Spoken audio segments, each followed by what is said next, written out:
দর্শক ভাই, গ্রামের মানুষ দেখেন, এই যে ফুলটা দেখতে পাচ্ছেন, এটা আপনারা ভাববেন এটা কাউনের ফুল। আসলে কিন্তু এটা কাউনের ফুল না। এই ফুলটা হলো আপনার ঘাসের একটা ফুল। এই যে ঘাসগুলো দেখতেছেন, পাতাগুলো দেখছেন, প্রচন্ড কৃষক এদিকে কিন্তু ঘাসের আবাদ করছে, বুঝছেন। আমি কিন্তু ঘাসের আসলে ঘাস আমার মাথার উপর দিয়ে উঠছে অলরেডি, বুঝছেন। আমি কিন্তু ঘাস খেতে আসি। এই ঘাসটা কিন্তু আপনারা ভাববেন কাউনের ক্ষেত, আসলে কিন্তু কাউনের ক্ষেত না। এটা কিন্তু কুশের পাতাও না।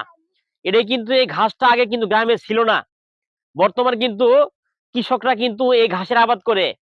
এই ঘাসটা কিন্তু আপনার গরুয়ে খায়, বুঝছেন। গরু এই ঘাসটা খায়, তাতে ঘাসটা কিন্তু পুষ্টিকর খাবার। তাই আপনাদের এই ক্ষেতটা আজকে দেখালাম।